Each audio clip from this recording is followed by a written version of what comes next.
Hey everybody, this is Sophia Florence, one of the hosts of the Crumbling podcast, and I'm here to tell you that we have new tiers on Patreon. And I know what you're thinking. Do I want to pay more for this podcast? Hell yeah, because you're going to get some cool shit with it.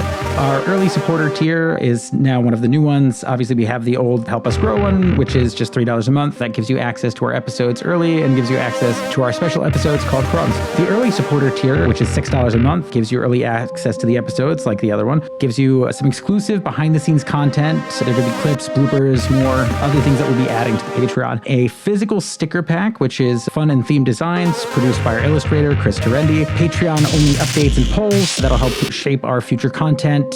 So that'll be really exciting if you want to kind of be more of an active participant in what we're doing here. And it's, just kind of a perfect thing for fans who want a sneak peek and exclusive goodies. There's some really fucking cool designs. I can't wait till y'all see them. If you want to go a little bit more than that, we have the super fan tier that is $20 a month. That gives you early access to all the episodes. It gives you those behind the scenes episodes and extras. It'll give you access to something that the other ones don't have, which is a limited edition t-shirt. We've got one right now. It's super cool. I am not even going to show it to you guys. Probably have more designs over the years. If you want the shirt, come get it. It's $20 a month for that. Ideal for anyone who loves merch. They want to, tell people about our podcast and they don't want to actually talk about it. Some of us are introverts. You don't want to talk about shit. You just want to be a billboard, and I'm cool with that. And also, it's the same art that's on the stickers. It is super rad, and 40% of the tier's proceeds go directly to supporting our illustrator's work. That is Chris Terendi. He's at Chris Terendi, Tirendi art.com. ChrisTerendiart.com. Give it a look.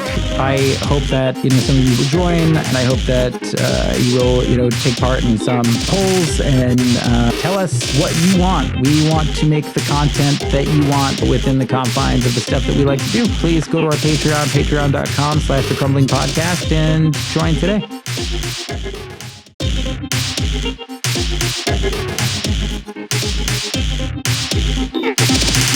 Welcome to The Crumbling Podcast, home of the good burger. Can we take your order? Just kidding. We're a podcast about cookies. No, wait, we're a podcast about how our collective sense of reality is crumbling, stories behind why that happened, and what all we can do about it. I'm Sophia Florence, and I'm here with my co-hosts, Davin and V. I like that I got only a one-word introduction out of you guys. Love you both. Today, though, we're joined by a wonderful journalist who's been reporting for over 20 years. He's got a podcast called Howl, about 30 years of wolf-free introduction in the West, which you should check out. Heath has also done a lot of work about the right-wing militia movements in the U.S., including as the creator and host of the podcast series Extremely American, in partnership with Boise State Public Radio. For that show's first season, he embedded himself with militia groups and leaders for a year, and for the second season, a year within the Christian nationalist movement. You can find those two everywhere you get podcasts, and I deeply recommend them. Heath has also worked with the BBC, NPR, The Daily Beast, and Post-Industrial Magazine, which I'd love to hear about at some point, because I hadn't heard of that publication before writing this. But going back to militias, that's where we're going to end up in our story. So Heath Druzin, how the hell are you doing? Thank you very much for that amazing introduction. Great to be here and talk to all of you. Yeah, we're happy to have you here. I'm super glad I got a chance to give a listen to your podcast. I haven't made it the whole way through, but I listened to about half of the first season, half of the second season, and we'll have some questions about that later, because there's some really wild stuff in there that I need to know more about. Yeah, it was a wild ride, definitely, but both seasons in different ways. I can only imagine. So V, you want to start us off? Previous episodes covered the history of the libertarian right in the United States, and we dove into paleoconservatives and paleolibertarians in the last episode. That's what brings us here. Now, it's kind of funny, as I was writing this, I found that Molly Conger's podcast, Weird Little Guys, has a bit on the same topic popping up at the same time. I deeply recommend giving her podcast a listen because it's really good journalism. Last episode, we talked about Ron Paul, a congressman who ran for president a number of times under both the Libertarian Party banner proper and as a Libertarian Republican. We chatted about his newsletters and about how they had featured what could only be called pretty blatant racism. But that's not really the meat of the story on Ron Paul. He was kind of the guy that repopularized right libertarianism in America with his 2008 presidential campaign. If only we could show Ron Paul GIFs. Jeez. Heath, what are your thoughts on Ron Paul, and do you kind of see where we're going here?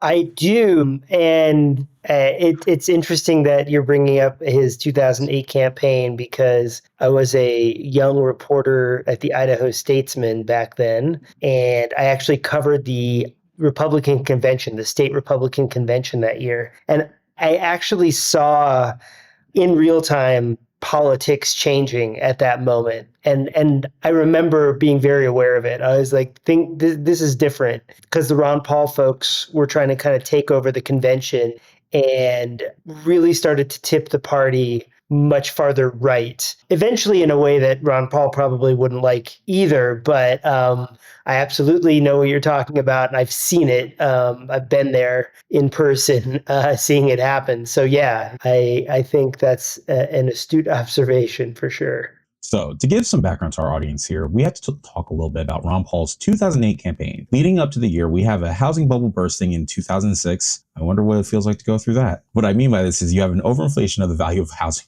for the time. And a lot of people have what are called subprime mortgages. A subprime mortgage is, simply put, one given to a consumer who may have less than stellar credit history, one where you have a much higher risk of default. Adjustable interest rates are just that, interest rates that fluctuate based on other economic parameters. I'll have some great graphs from the Federal Reserve database showing exactly what happened here in our show notes on Beehive. But suffice to say, in 2005, the interest rates start going from a low 5% to a high 6.4% on a house with an average worth at the time of, what the fuck? $219,000 and a 30-year mortgage. Wow. This is the difference in $400 a month or so on the payment terms. Your average income was about $60K at the time, which would yield around $1,600 a month in take-home pay. With this change in rates, you're looking at a quarter of your money just gone. And even for one person in a household with two people paying the mortgage with similar salaries to that, this is a pretty significant amount of money just to take an L on. These subprime mortgages, which means that people are paying them, may not even be hitting the median income at this time. To make matters worse, banks are betting on these things. Was the movie The Big Short? Oh my God. Yeah. Was it The Big Short that went over this? It was definitely The Big Short. Yeah. It's so ghoulish. Like, seriously. It's okay. Can I be honest in a weird way very quickly? Yes. I don't give a fuck if like a super rich person gets like a subprime mortgage. Like, let's just say there's like a person who makes, I'll say $500K per year. And they're like, I want a $10 million house. I was just like, bro, you have enough wealth with that salary. But to go after like the most impressionable people, it's ghoulish. Am I wrong for that? Also, apologies, Heath, this is your first time meeting me. I'm kind of the one who says the dumb meathead thing. It's, oh my God, it's so fucking stupid. It's actually very smart meathead things, but, go on. Listen, if this all works out, I will be scraped up by some rich woman to be her hot trophy husband. Don't take that away from me. I'm sorry. I know a number of young, eligible single women who would be into that. So, but they are not rich. Yeah, so for this, we pulled some graphs from the Federal Reserve Economic Database, which will be in the show notes on our Beehive sites, just showing the average sale price for homes at the time compared to interest rates. And you can kind of see as interest rates go up in 2006, the home prices start to get real weird and then eventually collapse. Meanwhile, as you're looking at average sale prices of houses, usually that would track with the consumer price index. Since 2020, it hasn't, and it also didn't during the time between 2000 and 2006. The price kind of rose pretty rapidly and then collapsed. To make all the matters worse here, though, banks basically sold these things off as investments, these mortgages. So this is one of those things that's comically bad. You end up with a bunch of people who likely shouldn't be eligible for a traditional mortgage, and the bank's taking a lot of these mortgages and basically using them to issue mortgage-backed securities. So think bonds, but high risk. This is a very, very simplified version of this. I've worked for economists before and liked the work that I did, but when it comes to investment banking, shit just gets complicated. To add a little bit more fuel to the fire, some of these mortgages were clearly fraudulent. The credit rating agency Fitch said the following in 2007. For underwriting and fraud of subprime RMBS performance, Fitch analyzed a target sample of early defaults from 2006 Fitch rated subprime RMBS. Fitch's findings from the review include apparent fraud in the form of occupancy misrepresentation. The borrower's stated intent was to occupy the property, but there is evidence that the loan files that this did not occur, and that was likely the occupant was never the true intent of the borrower. Poor or lack of underwriting relating to suspicious items on credit reports. The loan files of borrowers with very high FICO scores showed little evidence of sound credit history, but rather the borrowers appeared as authorized users of someone else's credits. Incorrect calculation of debt to income ratios, poor underwriting of stated income loans for responsibility of the indicated income, substantial numbers of first-time home buyers with questionable credit or income. In one instance, an acknowledgement of the borrower being the straw buyer in a property flipping scheme. I know way too many scammers in like my life, like people who I just grew up near where I'm like, oh, you're definitely like running a kind of scam. This feels like their bread and butter.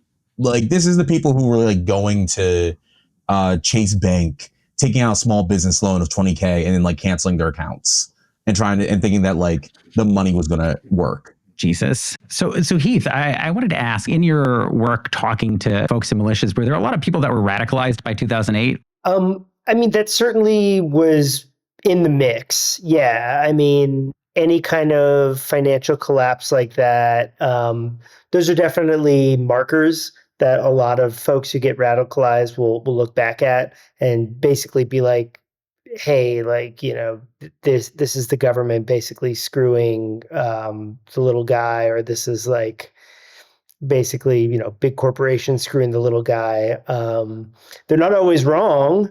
Yeah. Yet, I mean, it was, you know, it was a disaster, and it was a disaster for working people mostly. So I don't know that I'd say that that's like the inflection point for them, but it has come up for sure. Obama's election definitely has come up. I've even talked to militia leaders who kind of liked Obama and are like, yeah, you know, I was on board and then, you know, got disillusioned.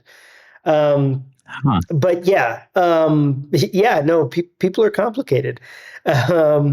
I think maybe the way it really, like the people who got hit by it, I think were much more prime, like hit by that collapse and had, you know, a personal financial stake in it. They were much more primed to be picked up by extremist groups at that point. Yeah, that makes sense. And I think you hit the nail on the head. That's sort of been the thesis of our whole show in general. And, you know, our last episodes was with Laura Jedeed, and we were talking about how she was raised by objectivist parents. And the really interesting part was like, we talked about her family life and, you know, afterwards, like I got to meet her family, and people are complicated. I think a lot of these folks in militia movements were like radicalized by things that make sense for somebody to, you know, lose their mind over, and may hold like very contradictory views on how things work, you know, like holding libertarianism at the same time as holding fuck the big corporations. Yeah. And actually, I will say that is something that I hear a lot. It's sort of a tightrope walk ideologically, but the idea is, and I can follow the thread, that, yeah, we believe in small government, we believe in capitalism, but we don't believe in crony capitalism. And we see some of these big corporations and the way they're getting help from the government and screwing people as kind of crony capitalism. And that's different than the sort of, you know, I'm putting air quotes here. I know you can't see me, listeners, but you know, it's not pure capitalism. So I that is something I've actually heard quite a bit from libertarian-minded people and libertarian-minded, you know, militia or kind of militia-adjacent folks.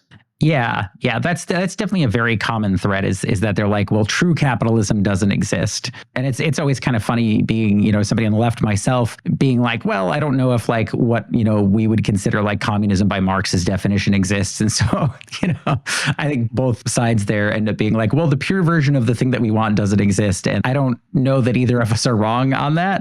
The pure version of many things don't exist. Yeah, exactly. And a lot of them probably can't. Right. Yeah. But continuing on, you know, so Fitch's report that Davin was reading from, it includes a graph, which we'll have in the show notes. We like a lot of graphs, a lot of numbers with this. And it shows the delinquencies over 60 days on subprime mortgages were up to almost 20% by the middle of 2007. And those types of mortgages made up around 15% of the market in general. So even though it's not that many people compared to the entire market, it is a lot of people that are 60 days late on their mortgage payments and starting starting to default. This is happening partly because their housing values are going up, interest rates are going up along with them, and a lot of bankers are making a lot of money and default. If your mortgage is going up by so much money all at once and you already had a subprime mortgage, you already didn't have a lot of money, you're going to struggle to pay that. And that all gets compounded by a lot of other risk being taken by a lot of other bankers and a lot of other industries at the time. And the economy falls into the shitter. And when things get bad, people start looking for solutions. Sorry, I was looking at the graphs, actually. I was like, wow. A kind of funny thing here, and a thing that I think is partially responsible for Ron Paul's campaign's popularity, is that his economic advisor, Peter Schiff, called the recession pretty early. We'll quote an article from NPR here. In August 2006, Schiff, the self-confident president of the Connecticut-based brokerage firm Euro Pacific Capital, warned viewers on CNBC that the U.S. economy would be hampered by too much consumption, borrowing, and not enough production and savings. What's going to happen is that American consumer is basically going to stop consuming and start rebuilding his savings, and especially when he sees his home equity evaporate, he said. And when you have the economy 70% consumption, you can't address these imbalances without a recession. Schiff was even more blunt when speaking on Fox News Channel in December 2006. You're going to start to see both the government and the lenders reimposing lending standards and tying up on credit. And these sky-high real estate prices are going to come crashing back down to earth. And as all of this is happening, Paul is starting to build his campaign. He launches an exploratory campaign in January 2007, and by 2008, it was really running. His campaign made some intensely smart moves and started to leverage social networks like MySpace and the nascent Facebook at the time. He also had one of the most popular YouTube channels, having numbers about 3 times that of Obama's at one point in the campaign. The guy went viral, and for a politician, this was kind of a first. Obama was probably the only other candidate at that time that managed to match that kind of energy, but he wasn't bringing a largely unheard of ideology with him at the time. If you were coming of age in 2016, you might remember a lot of similar things around both Trump's and Bernie's campaigns. And Heath, what do you remember about like Obama and Ron Paul campaigns? Like if you had to start kind of seeing the seeds of these things growing. Well, I think they were both outsiders in very different ways, but I think they really energized a lot of people who felt disillusioned with politics. Obviously Ron Paul was doing that more from the right, but he was also picking off a lot of people who had some left-wing views and maybe just sort of distrusted government, and maybe they didn't totally agree or really care about the economic side of things. But yeah, I think Ron Paul energized a lot of people who were disengaged from politics because they were disillusioned. And I think Obama also had a lot of that, obviously, from the left. I mean, the difference was, obviously Obama was an outsider, but he was trying to kind of do it more within the Democratic establishment, and got a lot more mainstream Democrats excited about it, whereas Ron Paul kind of hit his ceiling there on more of the fringes of the right. Although, as you guys are talking about, I would argue that Ron Paul did help change politics, and I'd say he was sort of the leading edge of what we're seeing today in some ways.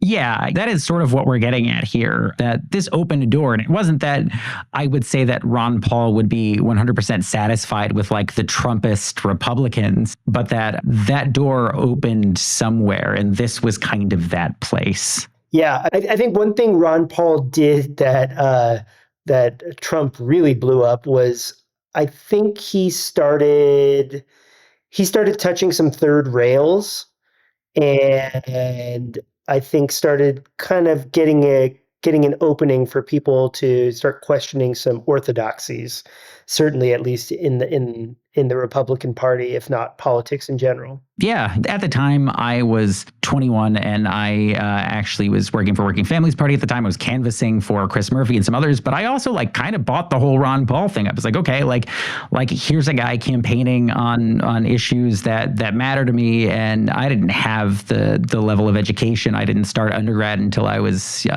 quite a bit older. For me, like the idea that the government leaves me alone. Like I grew up in a city that kind of looks like if Detroit was on the East Coast. There isn't the level of education education there that you would find someplace else. Like people from Waterbury are not like the people from New Haven, not like the people from Fairfield County, who had some level of political education. This was sort of early in my life, but it was easy to see like Obama and Bernie as sort of, or Obama and Ron Paul rather as kind of pushing the same line, even though like I knew they weren't, but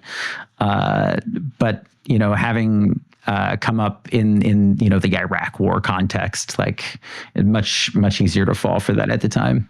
Yeah, definitely. I agree with everything you said. Like, oh, seriously, back then it was just so many seeds of things that were social ills now, you know?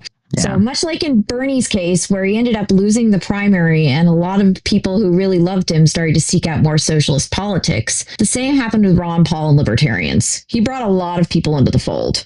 The Cato Institute published a graph that shows the growth of people with self-professed libertarian views in the Republican Party from the years 2002 to 2012. In 2002, this was at 15%. While they didn't track the numbers for individual years between 2004 and 2010, by then you had 28% of the people within the party with these views. And by September 2012, when he ran again, you had 34%. This was not a small movement, and it brought a lot of paleo-libertarian thought of guys like Rothbard and Buchanan out into the mainstream. Paul and other libertarians campaigned on what things that were broadly popular in America at the time and still are now, and an end to foreign wars, a government with balanced budget, looser regulations, personal freedom, as vague as that is, decriminalization, restrictions on lobbying, lowering taxes. Diverse this, but on similar footing, you have Obama campaigning also on ending foreign wars and closing Guantanamo, restriction on lobbying, a massive investment in green energy, and universal health care. Oh, the disappointments. The stated social stances of their campaigns are more similar in theory, but not in substance. When you dig into the libertarian movement, even at this time, you start to find cracks where fascism seeps through. The biggest tell is that guys like Ron Paul said that they didn't like the Civil Rights Act, that forced integration was a bad thing because it decreased individual liberty and freedom of association. The ideas of sovereign citizens starts to come in. Revisionist history of the Civil War starts to come in. The paleo part of the paleo libertarian really starts doing some heavy ass lifting the deeper you get into this movement. And that, folks, is sometimes my problem with libertarians as a whole, because the idea of individual liberty is always the foremost thought. It's the real, like, one man can make a difference type of energy. That wasn't part of the quote. I'm sorry. It always... It's a quote Peter Griffin. It just grinds my gears because it's such like a fairy tale with as much grace as I can, given my cold heart, in which you think every good person cancels out every bad person. In the more realistic view, it's I kind of want to do some fuck shit that society at large deems unacceptable. And I'm just going to like hide behind this vague notion of like freedom. And there are points in time where like in 08, I do remember like drug decriminalization and all that were popular. So I agree there. But like, all libertarians always come back to like, it's always a couple of things you can ask, like, what are your opinions on the age of consent laws and like civil rights? Like when you ask those questions, it's how are you going to answer? Because it's going to tell me everything I need to know, you know? Yeah. I'm really shitting on libertarians. I apologize, libertarians. I mean, like, I hope some libertarian folks listen to the show, and I hope that maybe through this, like, they come to an understanding that there's like multiple different sides to that movement. Yeah.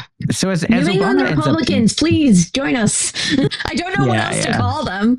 Like, fuck yeah, the Republic of New England. Anyway. As Obama ends up winning the election and starts talking about raising tax rates on the highest marginal tax brackets and increasing capital gains tax on the highest earners, as well as providing relief for people who got fucked by subprime mortgages, people with money start to get nervous.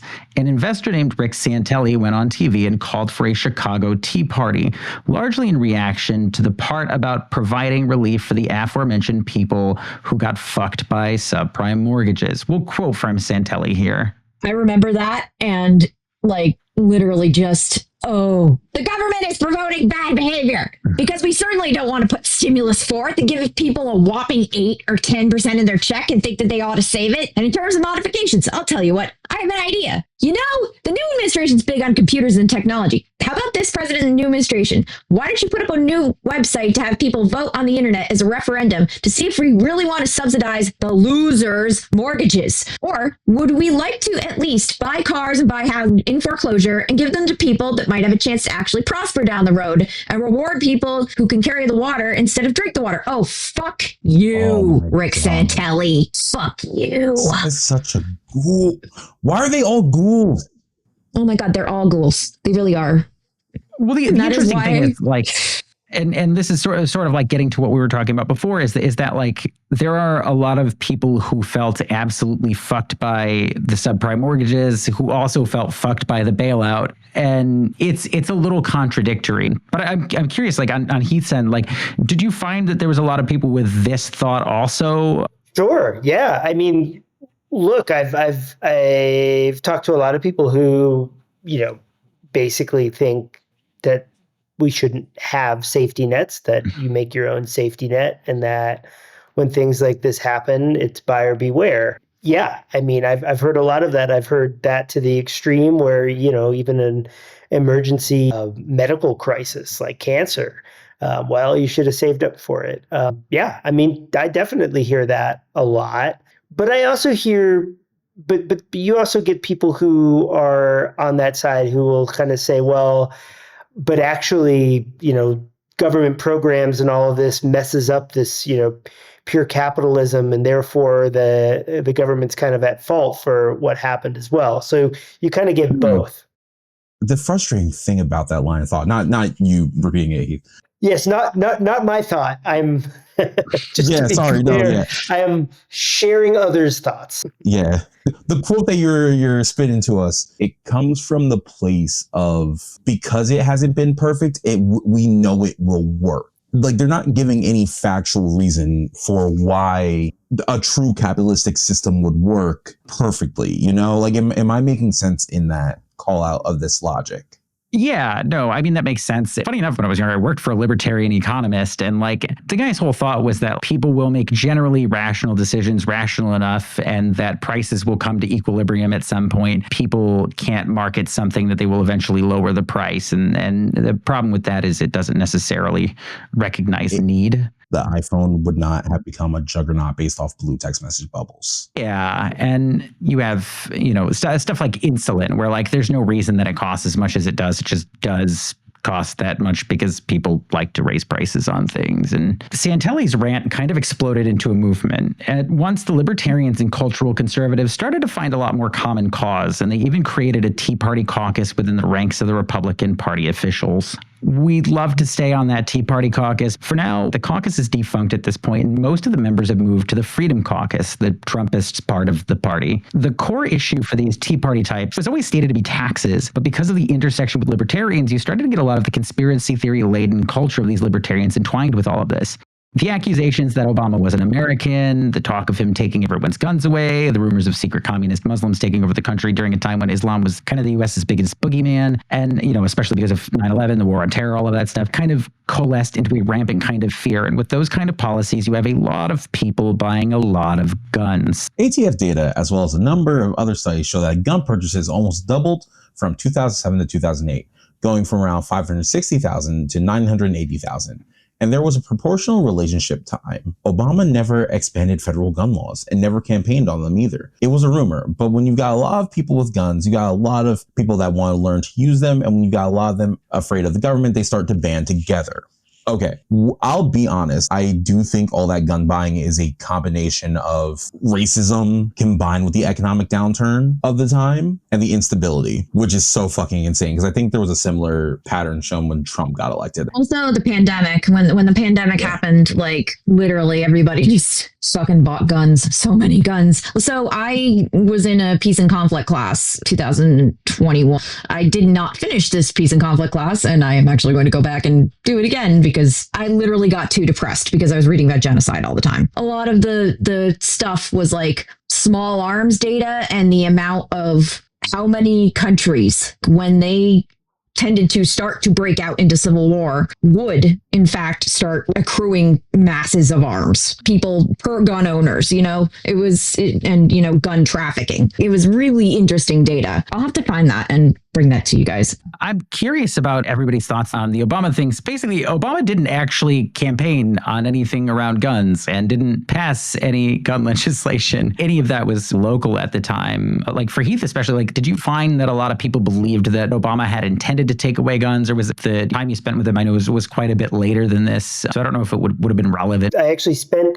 a fair amount of time covering gun issues, including extremist groups and militias. So I do have thoughts on that. Yeah, Democrats sell guns.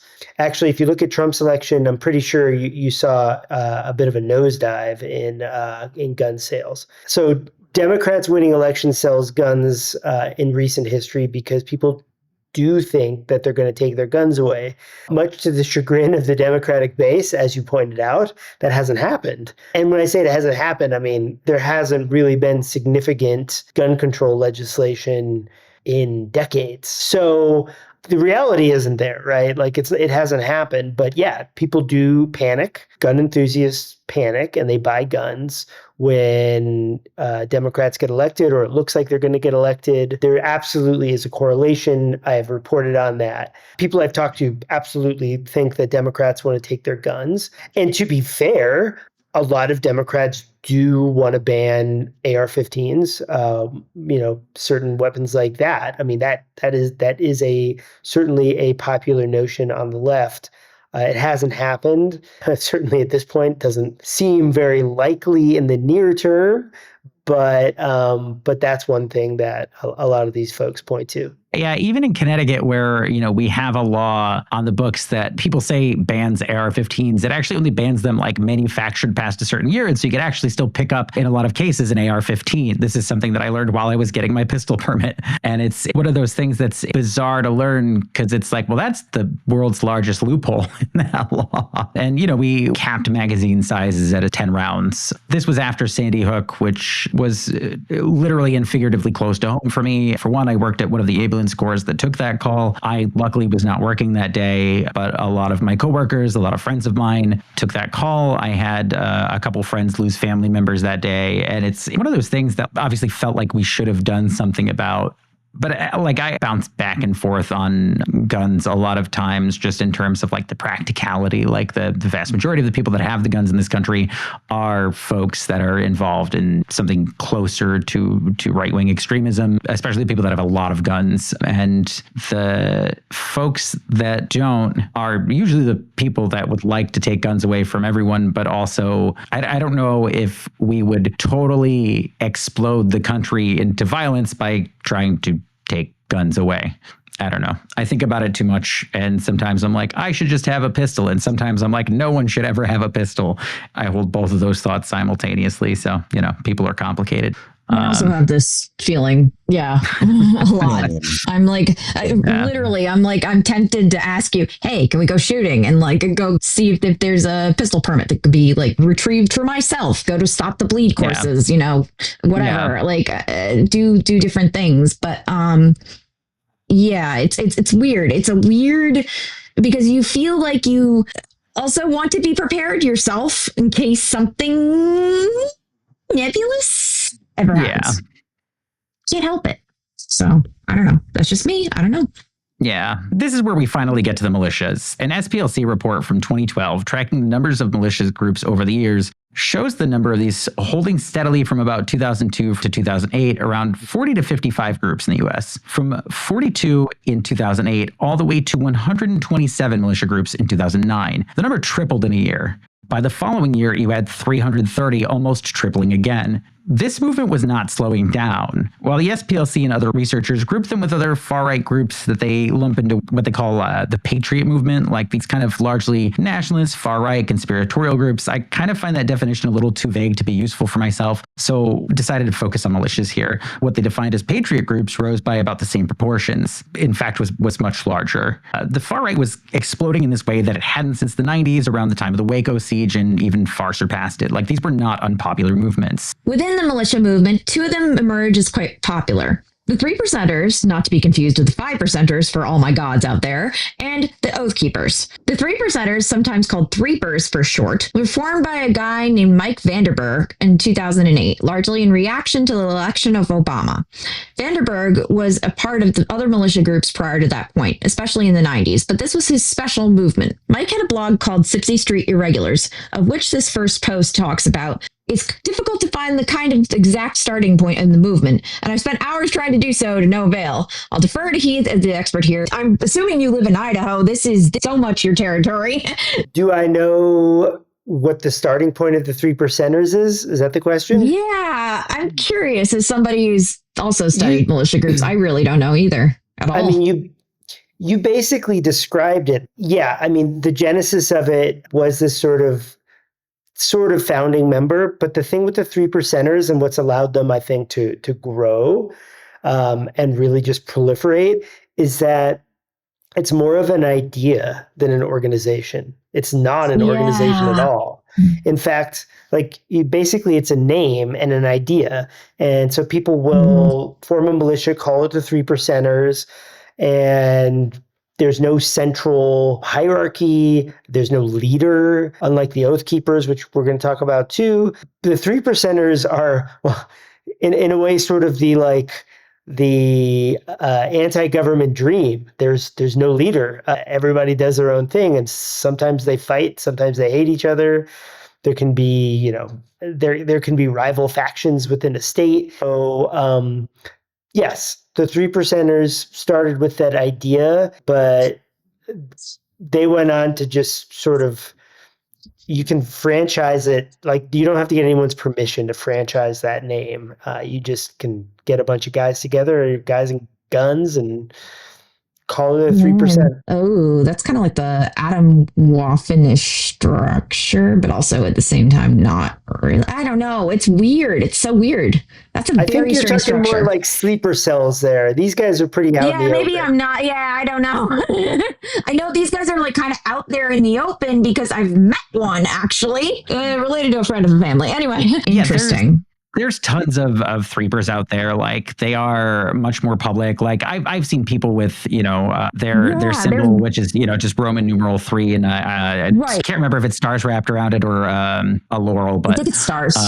I've seen that on people's cars as bumper stickers. I've seen cops having it on their uniforms. It's not that uncommon to see. It's an idea rather than a structure. Interesting. Yeah. When he starts Sipsey Street Irregulars as a blog, the first post is talking about 3%ers as a thing that already exists, which it makes sense now that isn't really a thing with a necessary starting point. Yeah.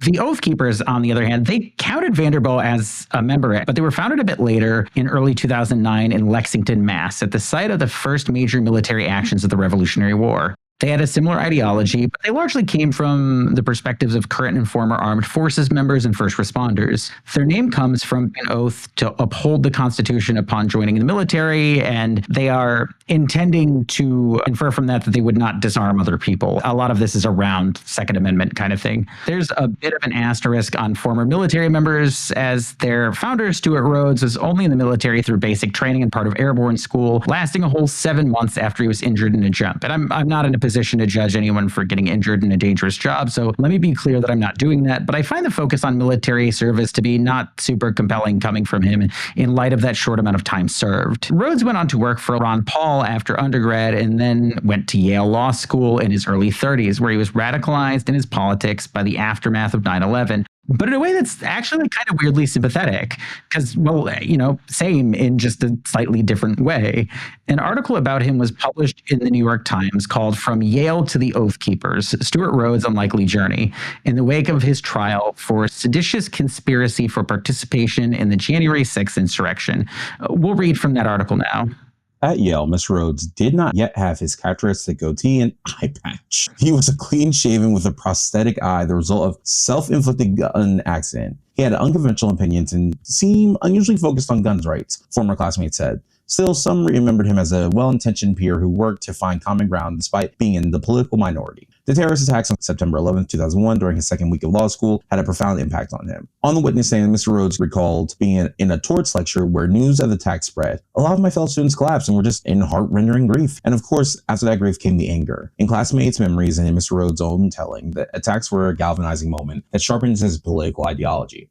He grew increasingly alarmed by the expanded use of surveillance and detention by the administration of President George W. Bush, which he saw as unconstitutional overreaches. You've had the senses that he was the sort of keeping his powder dry, for the most part, said Stephen Vladeck, a professor at the University of Texas School of Law. The times he would speak up, it was often about fears that the government was actually going too far and infringing on the rights of Americans. I think that's one of the most interesting things about Rhodes is that that's where he starts. That was also, for me, an inflection point in my life. So like, for one, like I was in high school when 9/11 happened. I was in my freshman year. My brother was in his sophomore year. My brother went to war 2 years later. And it was one of those things that was difficult to watch. And you did start to see the erosion of civil rights, and you started to see the beginning of what we see today in terms of the use of extraordinary rendition, where people are quote unquote deported to places that they're not from, and usually for like some kind of political purpose.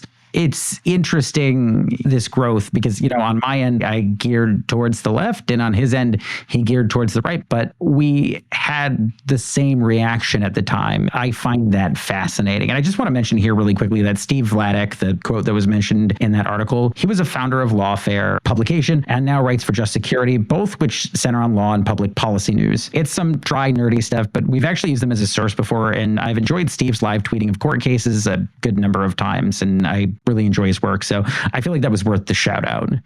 He was really cool. Also, Bobby Chesney, and I've enjoyed their national security law blog, Matt Tate / Lapone, all the things, whatever, those guys back in the day. For the 3%ers and the Oath Keepers eventually became mainstays in right-wing politics, and the idea of militia groups became fairly mainstream, much to my chagrin. In 2009, when an analyst at Homeland Security wrote a report entitled Right-Wing Extremism, Current Economic and Political Climate Fueling Resurgence in Radicalization and Recruitment, which accurately predicted the right-wing militias and other far-right groups would target veterans returning home from the global war on terror for recruitment. This, of course, happened. Bring the war home, And leaks of Oath Keepers membership data, as well as a lot of other analysis, has shown that while the amount of veterans joining militias is low on its own, about 25% of their membership is made up of veterans. Unsurprisingly, cops fill out a much larger amount of their roles, and so do a wide array of lawmakers. The 3%ers and Oath Keepers have a good number, although more have been confirmed for the Oath Keepers, as, again, their membership data was leaked. A good few of these are in Idaho, for reasons we'll discuss in the second part of this chapter. Vandenberg passed in 2016, and his obituary mentions the topic of collectivism, something that we have discussed a lot in the past few episodes. We'll quote from that now.